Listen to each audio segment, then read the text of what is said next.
I could feel myself starting to fall. I would drink to pass out and to not be conscious. I just remember sitting in the chair, a feeling of hopelessness. I'm not going to pull myself out of this one. I was just so desperate, and I wanted to kill myself. I've had people tell me, I am literally in hell. I have died. I've gone to hell, and I'm being tortured.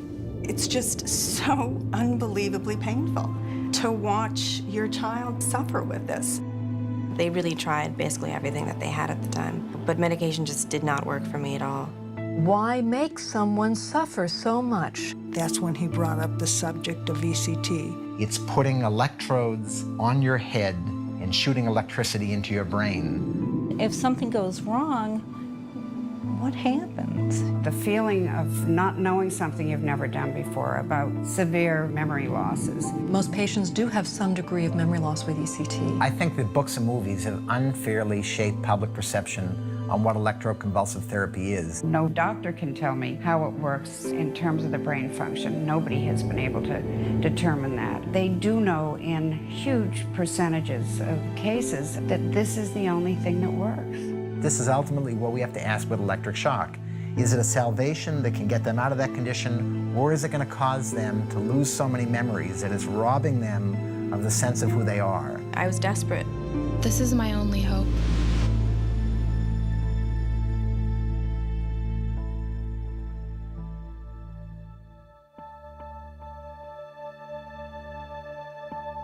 There is no treatment in psychiatry more frightening than electroconvulsive therapy. It works like this. 2 electrodes are strapped to the patient's skull. The doctor presses a button that unleashes a burst of electricity powerful enough to set off an epileptic-like convulsion. The sheer strength of the seizure, in theory, shocks the brain back into balance. There also is no treatment in psychiatry more effective than ECT. At least that's the view of a growing number of psychiatrists, especially when it comes to treating depression, the most omnipresent mental illness in the world. ECT is clearly the most effective treatment that we currently have for severe depression. We're not talking about people that are sad, even sad for a while, okay? We're talking about people that are in such incredible pain that they literally prefer death to life. Studies suggest electroconvulsive therapy is often effective in patients for whom antidepressant drugs have failed. But the treatment is not without its passionate critics. That's because ECT can cause memories to vanish, in rare cases going back years and never coming back. Memory about your past is who you are. That's what makes you up. It's your life experiences. And when there's this gap, there's this part of yourself that's gone. The process of administering electric current through the brain to trigger convulsions has been done in one form or another since ancient times. Romans used a species of electricity-generating fish called torpedo rays to treat chronic head pain. Today, more than 100,000 Americans a year get ECT for ailments ranging from severe depression to catatonia. ECT is now as common as a hysterectomy and twice as common as knee replacement surgery. Mental illness is extraordinarily pervasive in America. Depending on what study you believe, there are a minimum of 20 million people suffering from depression. It is quite extraordinary, the numbers of people, it's scary, the numbers of people who suffer mental illness. Notable ECT patients include author Ernest Hemingway, actresses Vivien Leigh, Jean Tierney, and Frances Farmer, poet Sylvia Plath, composer Cole Porter, TV host Dick Cavett, and former First Lady of Massachusetts, Kitty Dukakis. I just wanted out of this overwhelming feeling of doom. Sadness isn't even a strong enough word to describe the kinds of feelings I had. Kitty Dukakis is the wife of 1988 Democratic presidential candidate Michael Dukakis and co-author of Shock, The Healing Power of Electroconvulsive Therapy. Afflicted with severe depression since 1982, Kitty found little relief in antidepressant drugs. Was it scary? Yeah, it was terrible, particularly because there didn't seem to be any solution to the problem. I mean, she was under the best care. She had the best antidepressants available to her. Nothing seemed to work. Her story is common. Of the 20 million Americans suffering from depressive disorders, 1 in 5 find no lasting relief in pharmaceutical remedies. I was on lithium, Depakote, nortriptyline, Neurontin, Paxil, Prozac, Zoloft, Effexor, Zyprexa, Ativan, Ambien, Sonata. I mean, everything. They really tried basically everything that they had at the time. So, but medication just did not work for me at all. What is it about electroconvulsive therapy that evokes such controversy, such fear, and such passion? For most of us, images like these from movies like One Flew Over the Cuckoo's Nest have shaped our view and created a stigma that endures. But much of what Hollywood tells us about ECT is exaggerated, if not inaccurate.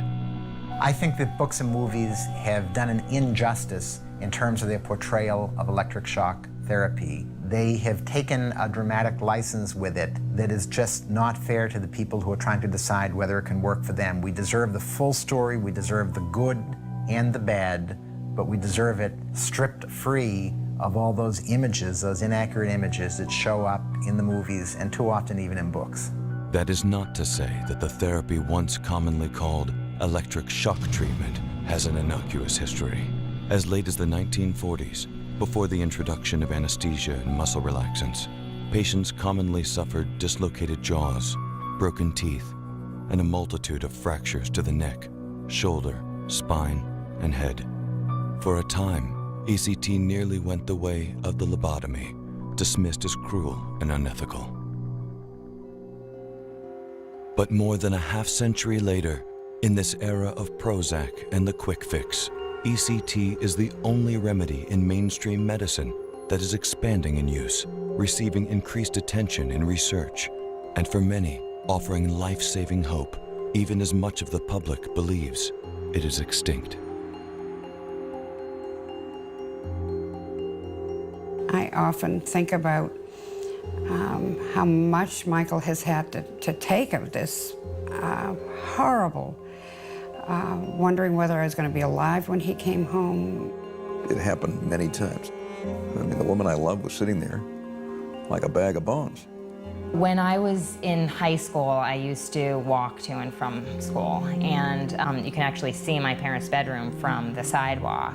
And I would look up as I got there, and if the curtains to their bedroom were closed, I knew that she was depressed and she was in bed.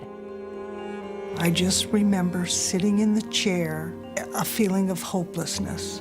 I'm not going to pull myself out of this one. This one has enveloped me, and I don't know how to get out of it. And I think I just felt if I could get a little more energy, I could end this, because I cannot go on like this. I was just so desperate, you know, I just couldn't take it anymore. I just could not handle life. And I wanted to kill myself. And I looked around and there was this mayonnaise jar, and I hit it against the bathtub so I could get a piece of glass so I could cut myself. I don't remember what book it was. It was like an encyclopedia or a health book, but I was looking at the page with the man that has all the arteries and everything, and looking just for the exact spot on my neck that I could cut, and it would be all over with. And my kids wouldn't have to worry anymore. My image constantly was a car accident, and I would close my eyes driving down the interstate, and the idea was to keep them closed until I had a wreck, but I would panic and open them.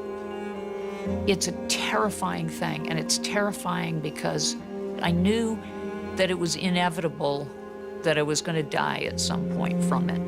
And I sort of was accepting of that almost. I wrote my own obituary. For reasons not completely understood, twice as many women as men are diagnosed with depression. Depression is more common in women, twice as common in women than it is in men. There are obviously genetic components, hormonal components, phases in the reproductive life cycle where they're more at risk for depression. What is depression? The answer isn't easy, since there are many different types and degrees of the illness. Those who have not had it largely misunderstand it. I've literally had people tell me, I'm in hell. I understand you're in a terrible state. It's really bad, is it? No, doc. I am literally in hell. I have died. I've gone to hell, and I'm being tortured. Severe depression, if not effectively treated, can lead to self-destructive behavior or suicide. For Kitty Dukakis, that behavior would not only endanger her life, it would also make international headlines and bring depression into the forefront of public consciousness.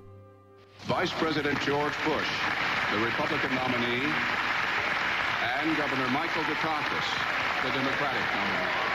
That election was exciting, exhausting, difficult at times. I've always had trouble with public criticism, and it wasn't much fun to read negative things. Just a few minutes ago, I called Vice President Bush and congratulated him on his victory. There are winners and there are losers. You know, that's the way it goes.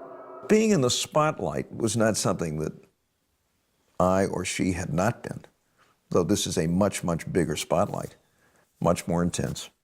It was very much a surreal experience. It was hard to believe that there were that many people and that much attention. You know, I think that you have to sort of create some kind of a self-protective mechanism. I'm not sure that I knew really or was willing to admit it until after the election. That my mother had depression issues, and I didn't think until then that there was any issue of substance being a problem.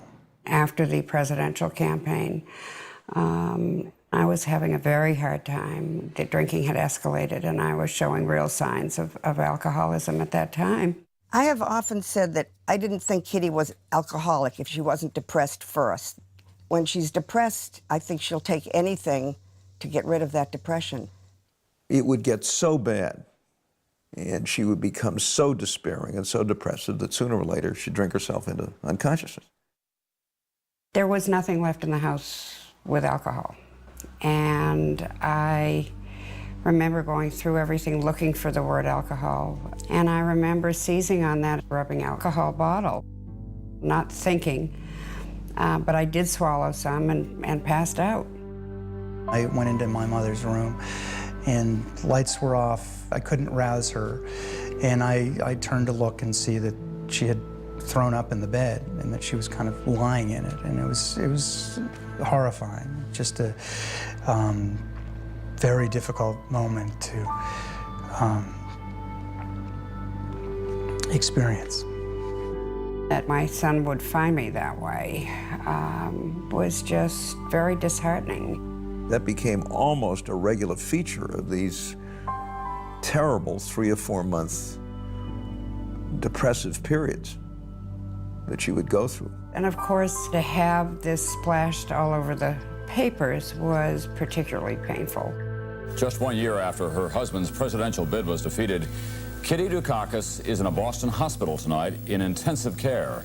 Some questions about how she got there remain unanswered at this hour.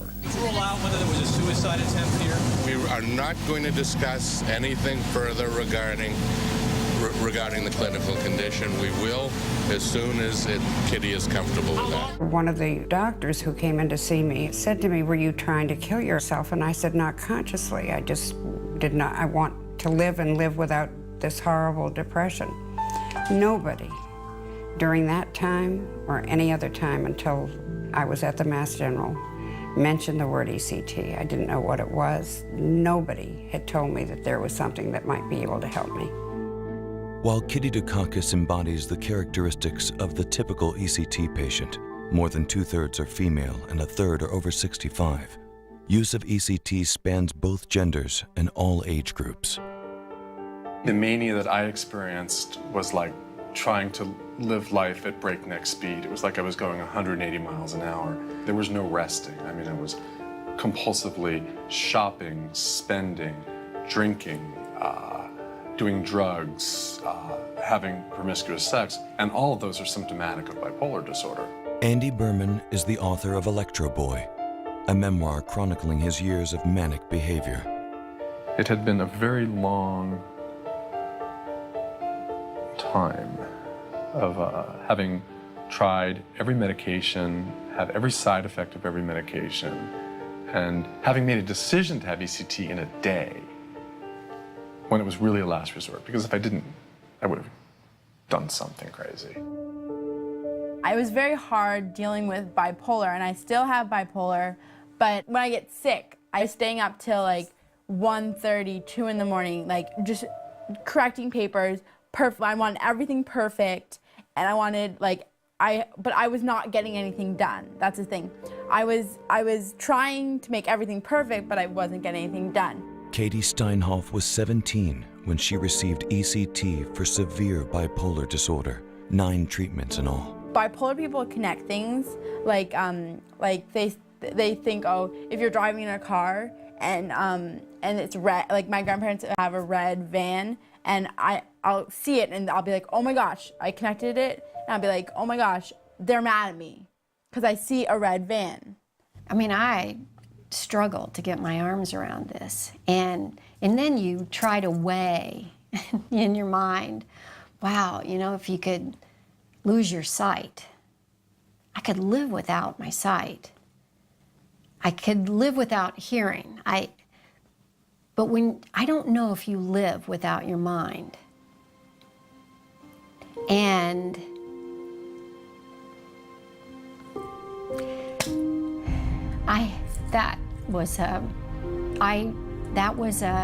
I felt like my daughter, I had lost her. I was probably about 13, and I had started cutting myself. I was a self-mutilator. I remember I was at the dinner table, and I was afraid to touch the silverware because I was afraid that I would try to kill my dog. I was on a medication, and I was psychotic. By the time she was probably 14, she started to become bedridden, basically. Every morning, I walked into her bedroom not knowing whether she was alive or not. Allison Wood received 8 ECT treatments for severe depression while she was a freshman in high school. She was at a point when we finally decided to do the ECT where she had been in the bathroom and for an extremely long time, and so I knocked on the door and she hadn't locked it, and I walked in, and she was sitting in the bathtub with her knees, her legs curled up to her chest, and sort of rocking back and forth, and I said, Allison, what's the matter? And she said, I can't decide if I should wash my hair or wash my body first. I mean, so the level of immobility is devastating. I mean, it's, you know, that you can't even make that decision. And I don't think that's what people don't understand, how dark it gets for people. When you don't want to live, other people have a hard time understanding that.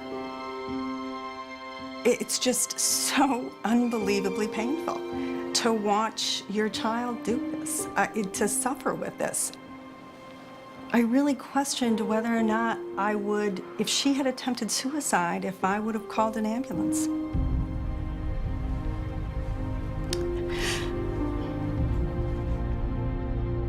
For the severely depressed like Allison, who find no relief in antidepressant drugs, those for whom every waking moment is a fog of unrelenting agony, the only viable option that remains is electroshock. My name is Wilson Stoltz, and I'm going to have an ECT treatment in about an hour from now.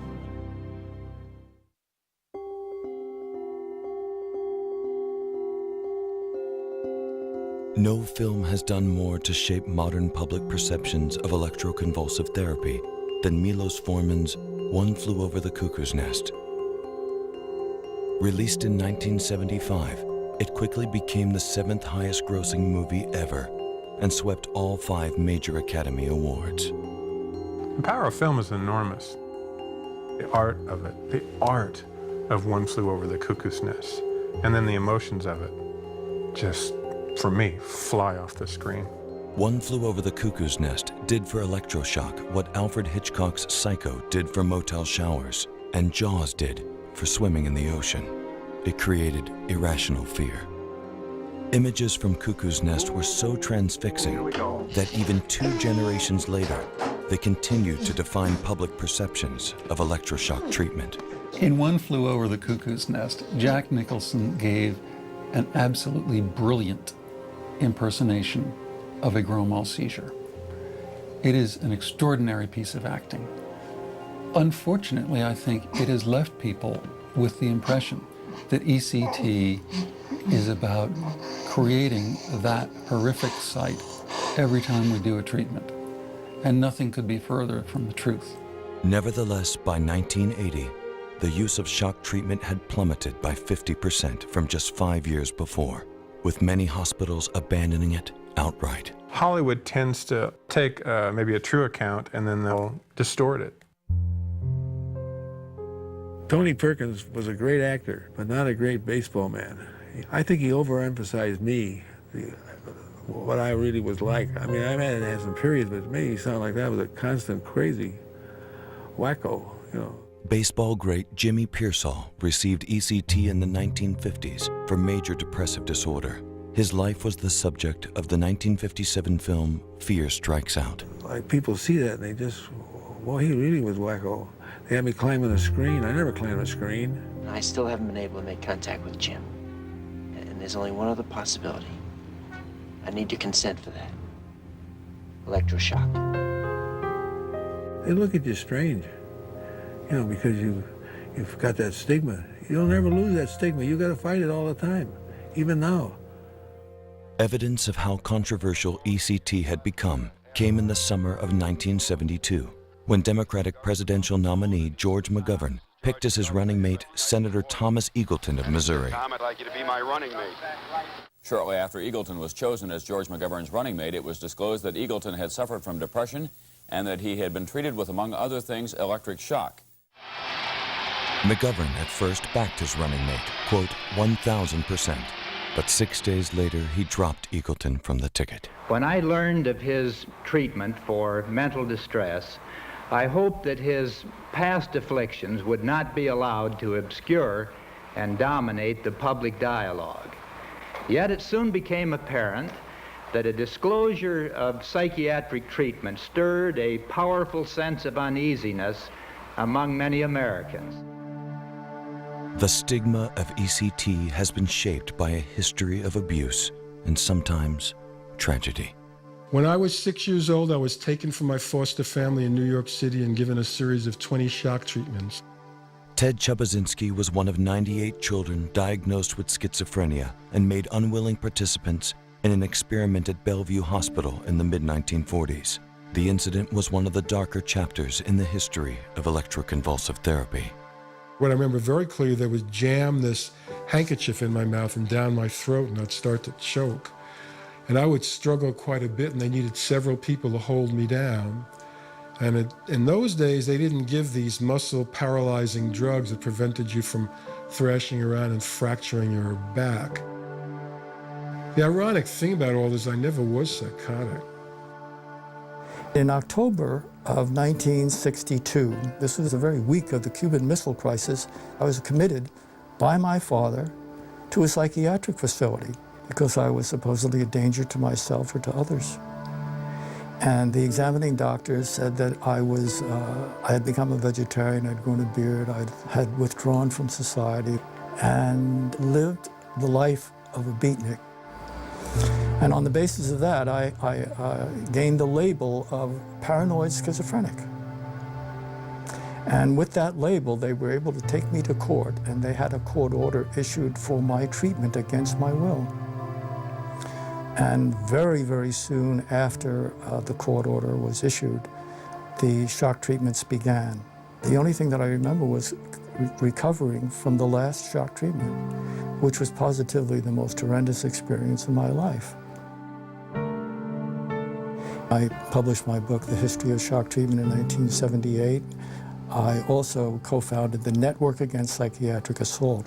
And then we went ahead and were successful in getting the California legislature to introduce legislation, laws that would restrict and regulate the use of electroshock. So that was an important advance that we were able to bring about. Then there are the legendary tales of electroshock, those that dwell somewhere between truth and myth. Actress Frances Farmer received ECT at Western State Hospital in 1944 after being committed by her mother as legally insane. Farmer's ECT was administered against her will, as portrayed in the movie Frances, starring Jessica Lange. 3 months later, she was pronounced, quote, completely cured and released. But the most legendary testimony against electroshock came from America's most legendary writer, Ernest Hemingway. In 1960 and 1961, Hemingway received several series of treatments at the Mayo Clinic to help with his severe depression and paranoia. Instead, he said, the ECT destroyed his memory. Hemingway finally convinced his doctors to stop giving him ECT in the spring of 1961. Shortly after returning home to Idaho, Hemingway shot himself in the mouth with a 12-gauge shotgun. Was there a cause and effect between the ECT and his suicide? I asked somebody who I think may be the defining authority on Ernest Hemingway in America, a guy named Hockner, who wrote the best book on Hemingway and was Ernest Hemingway's friend, and he says there was no causal connection. He said that he had shock and it didn't work, but there were 100 reasons why Hemingway killed himself. Television host Dick Cavett had a completely different experience with ECT.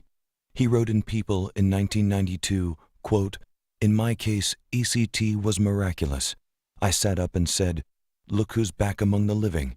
It was like a magic wand. Whatever books, films, and notable personalities were saying about electroconvulsive therapy, nothing played a bigger role in determining its fate than the introduction of psychopharmaceuticals, beginning with the drug Thorazine in 1954. A plethora of wonder drugs for depression and other mental illnesses followed, and sales soared. It led to an explosion in the last 50 years of many new antidepressants. So we have quite an array of antidepressants available today, more than 30 available in this country, in the United States. Drug makers used the windfalls to power an ever-ballooning marketing machine that today amounts to tens of billions of dollars a year. The money is not being made by ECT manufacturers. They're just too small, they're selling too few machines and making too little money to be the villains that they're made out to be. Why aren't drug companies who have the billions doing more to look at how ECT and how therapy might complement their drug treatments? And the answer is because they're not making any money out of it. With so many options available to patients, the decision to have ECT usually only comes as a last resort.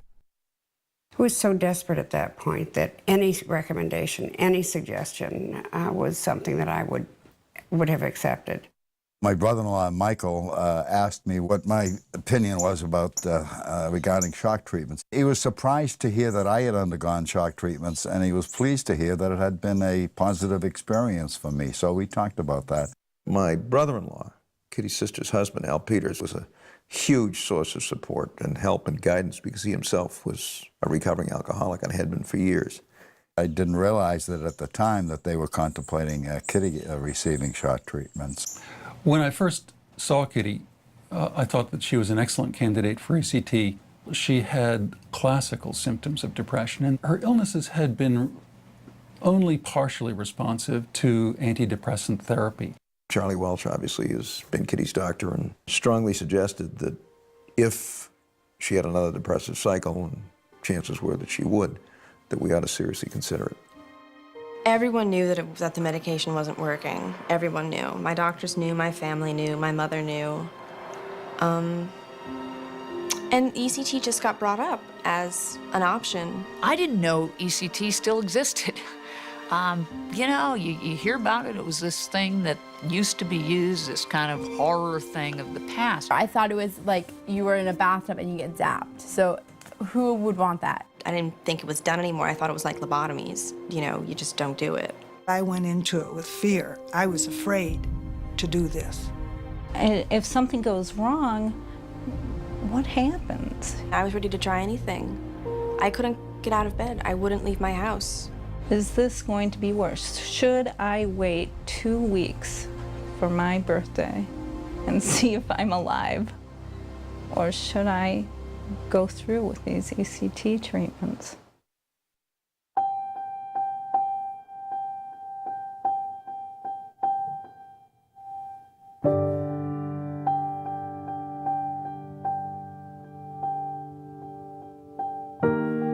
A 2005 study involving 131 patients who said they were actively contemplating killing themselves found that 38% stopped thinking about suicide after just 1 week of ECT treatment. 76% responded after 3 weeks. The research is supported by the National Institute of Mental Health. Suicidal thoughts are a common complication of depression, and fully 1 in 6, or 16% of patients left untreated will in fact take their life. The kind of patients which, in my opinion, would be first-line candidates for ECT would be those who are acutely, severely, psychotically, or catatonically depressed. These are the patients who really is in a life-threatening situation. What I see, unfortunately, typically happens is that some doctors reserve ECT till the very last stages.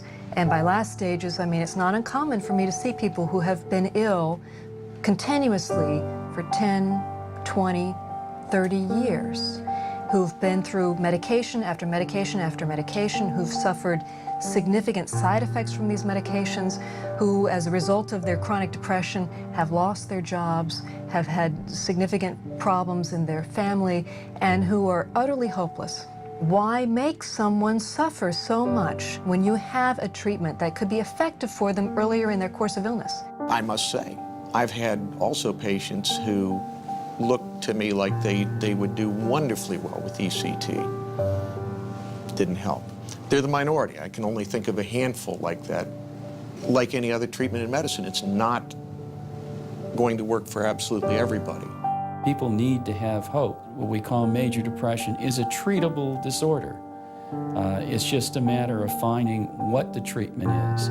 Sometimes it's medication, sometimes it's ECT, sometimes it's a combination, but patients need hope. So how well does ECT work for the severely depressed? If properly administered, it can offer immediate relief to 3/4 of them. That is a better track record than any competing treatment. ECT is one of the safest and the most effective treatment available in psychiatry today. But there are several critical caveats. ECT is not a cure for depression. ECT has the capability to induce a complete symptom remission. It's not foolproof and it's not 100%. It's just a higher chance of it being effective than any drugs, therapy, anything else that seems to be out there. Despite the fact that ECT is not a cure for depression, the Journal of the American Medical Association reported in a 2001 editorial that, quote, "The results of ECT in treating severe depression are among the most positive treatment effects in all of medicine." But there is one feared side effect of electroconvulsive therapy that even its most enthusiastic supporters acknowledge can be devastating. For those of us who have this treatment, there is a likelihood that they will have some memory losses. I will have periods of my life that are gone.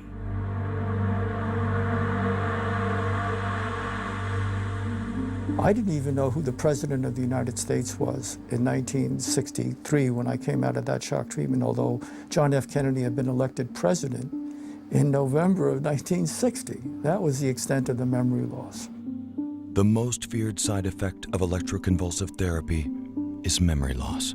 Most patients do have some degree of memory loss with ECT, and we don't have good ways of predicting who's going to have more extensive memory loss. Therefore, it's important that we educate all patients who are contemplating ECT that they could have significant memory loss. I had really, really bad memory loss. I couldn't remember phone numbers. I couldn't remember my boyfriend's name. I'd be in the shower and I couldn't remember if I had shaved my legs already or not, or if I had washed my hair. I couldn't remember. And the memory loss lasted for a while.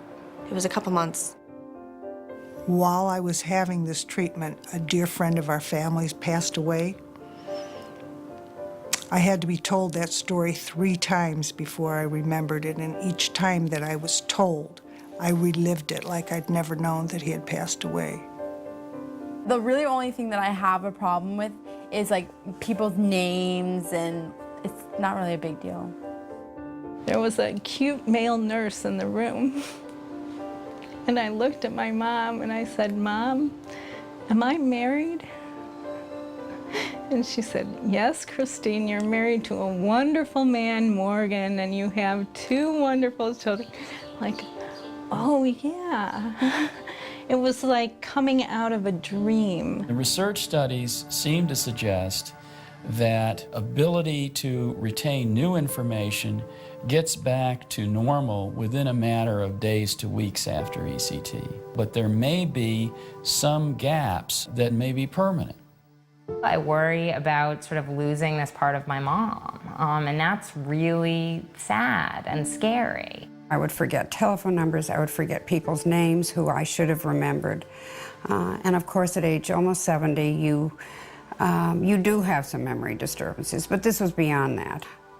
They're a trade-off as far as I'm concerned. The question then becomes, what happens when memory loss causes patients to lose a sense of themselves, of who they are? When does a release from the relentless depths of severe depression become no longer worth the price? Right from the beginning, I was having problems with memory. They were noting that I was having problems, but of course everybody knew that was just short term. Ann Donahue, a Republican legislator from Vermont, says her 33 electroshock treatments were both a triumph and a miscarriage. They wrote down in my chart that they were going to shift to bilateral ECT to expedite my recovery. The 2 most commonly used placements of the electrodes are bilateral placement, 1 on each side of the head, and unilateral, where 1 electrode goes on the top of the head and the other electrode goes on the right side. In general, bilateral ECT is likely to cause more memory disturbance than unilateral ECT. Individual cases will differ, but I think there's probably more now of a tendency to at least start with the unilateral treatment. And then if that isn't having the effect that you want, then maybe consider moving to bilateral. It was well known at that time that bilateral increased cognitive side effects. There are things in my life that I sometimes use as specific examples just because they're so obvious. One of those is actually spending a day in Los Angeles escorting Mother Teresa during her visit there. And I rode with her. I spent the whole day escorting her around and had a picture of my greeting her. And to this day, I have absolutely no recollection of that.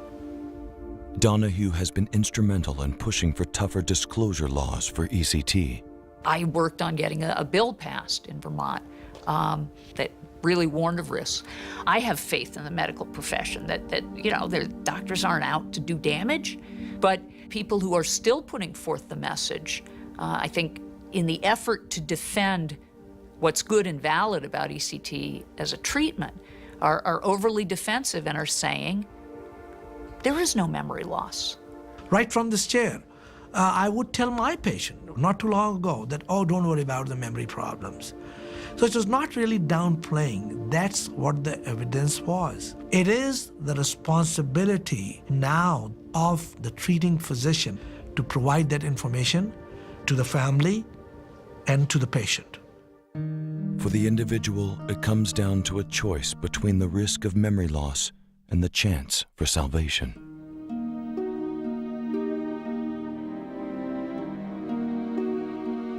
Think of it as rebooting a computer. That's how patients say they think of their ECT. An imperfect image, to be sure. But after 70 years of studying the brain and its response to electroconvulsive therapy, scores of the world's most learned psychiatrists have done only marginally better.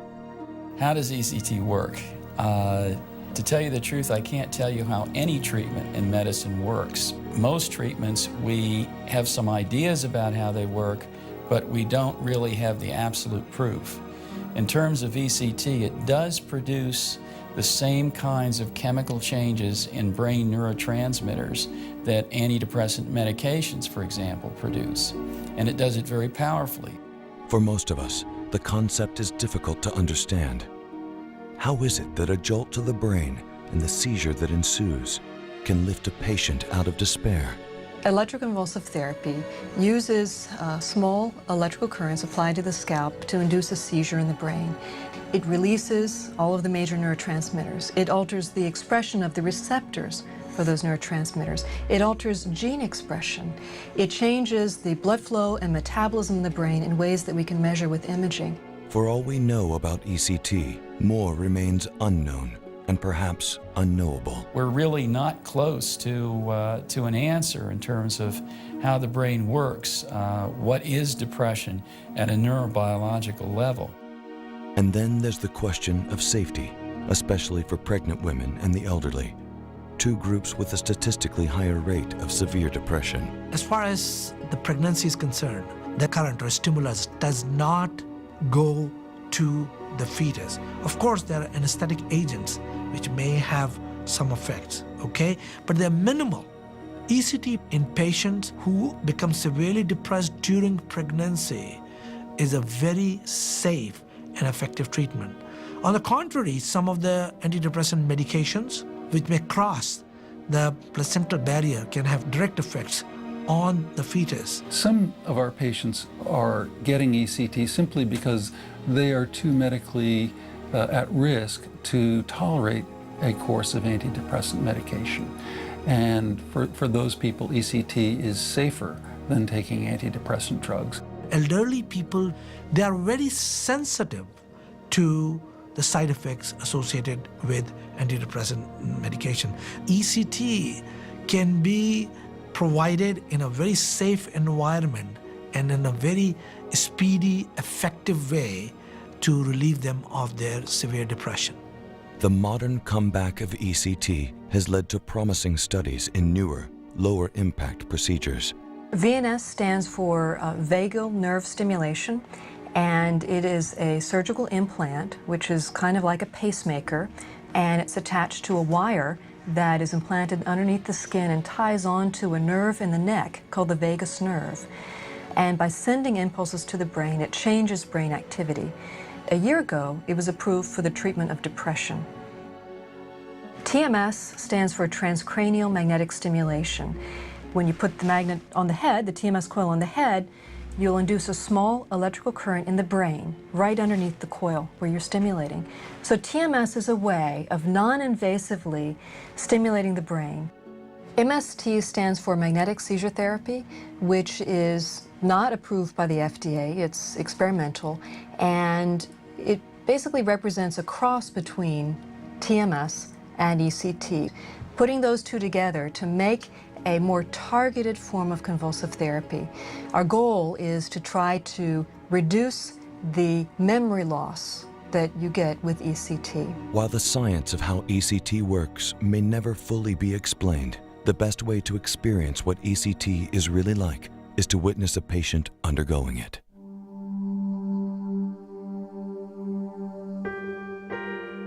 You are about to see a real patient undergoing electroconvulsive therapy. This is not a reenactment or dramatization.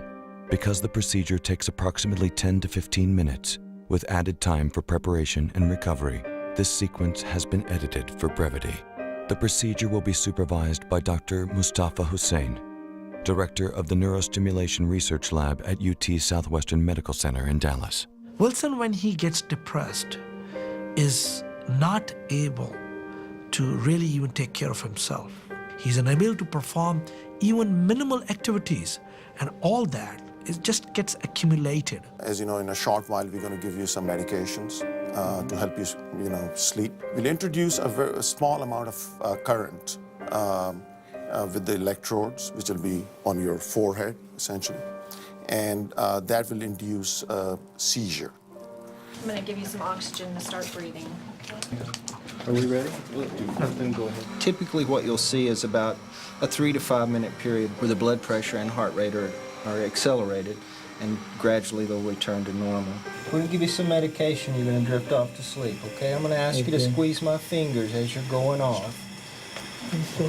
Okay, the patient's lost consciousness now.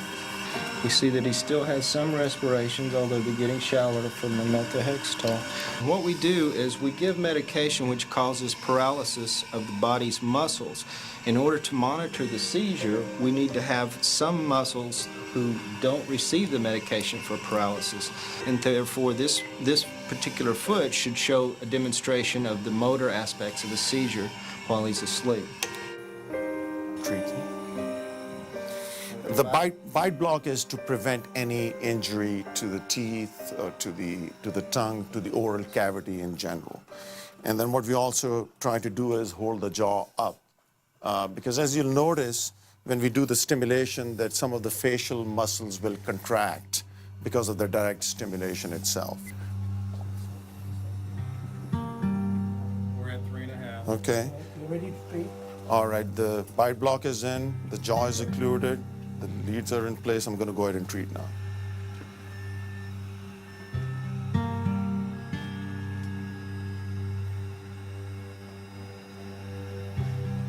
Do we have a motor activity? We have a motor seizure, and seems like we're seeing seizure activity on the EEG as well. So very nice EEG.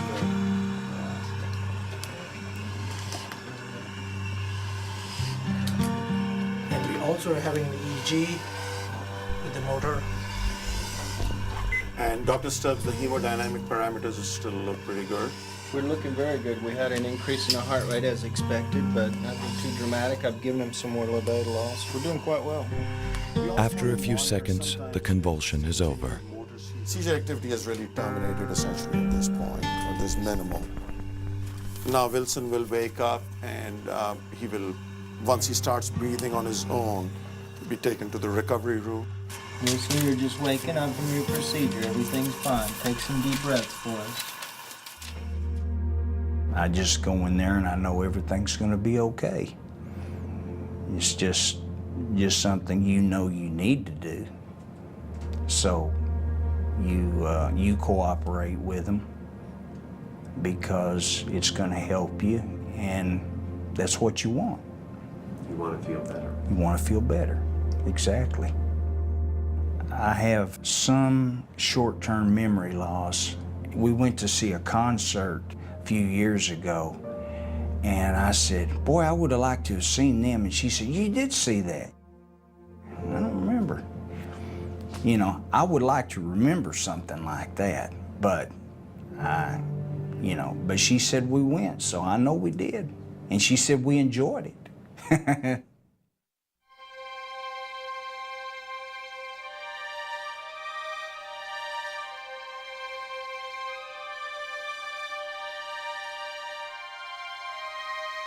The depression was lifted. Almost like a curtain was lifted from my face. You could see the world and you could interact with the world again. ECT saved my life. I firmly believe had I not had that, I would not be here today. It was like I came back to life.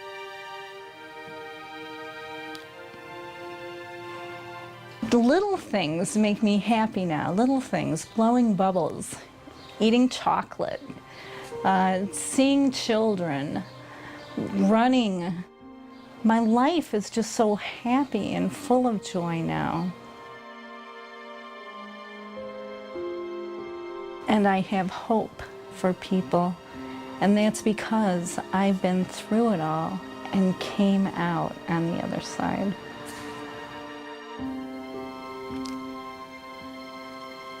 Severe depression can be a terminal illness. I don't want to die. I love life. I love life.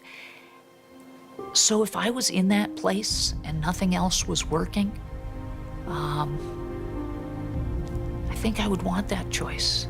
I think I probably would. I'm not ashamed of it. It must have helped me.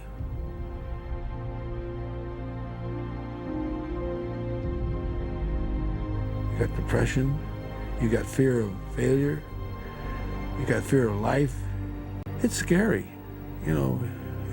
And I'm grateful for the fact that whatever I went through has helped me to be a better person.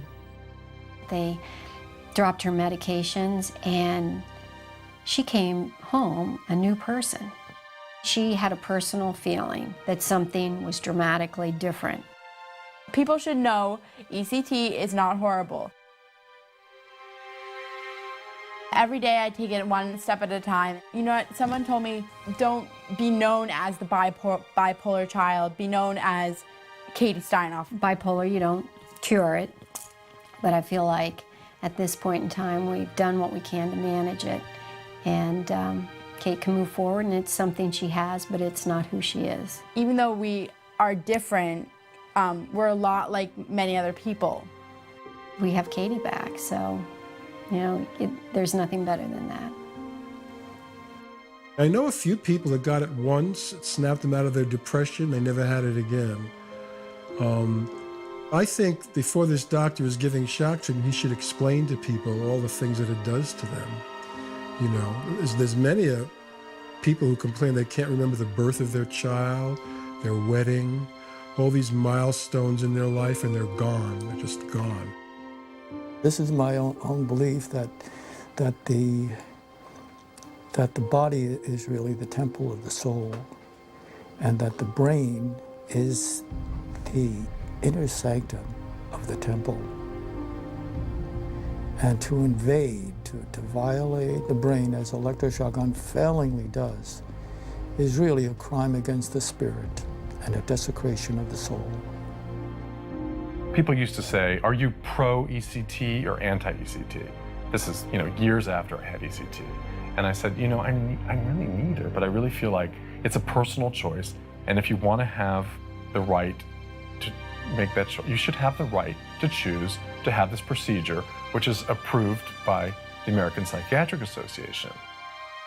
I thought I would have more marked improvement. I thought it would be more obvious. I did get out of bed though, and I got out of bed regularly.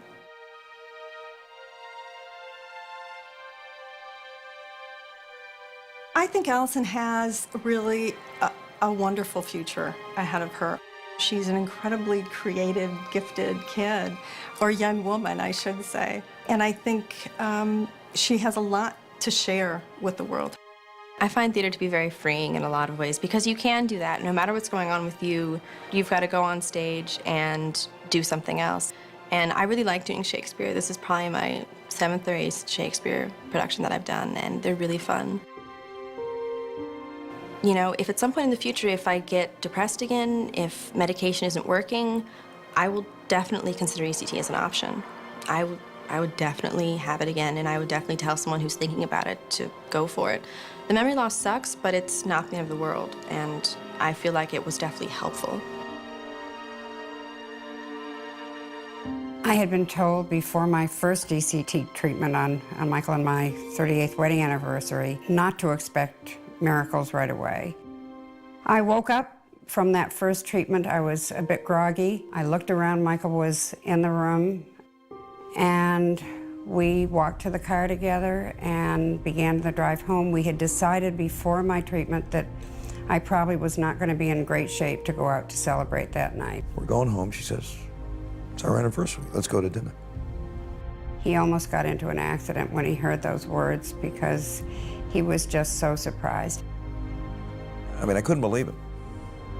So we went to dinner at one of our favorite restaurants, had a great time. That first treatment ended her depression. I mean, it was like a miracle. You know, Michael keeps saying, thank God for ECT, because I don't know what we would have done. It was the one thing that really helped her. Describing my life now, 5 years since I had my first ECT, it's just incredibly full.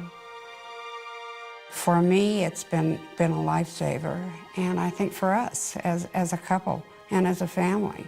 I love this woman very much. It's the best thing that ever happened to me. To have this treatment, it's just hard to exaggerate how important that has been to us.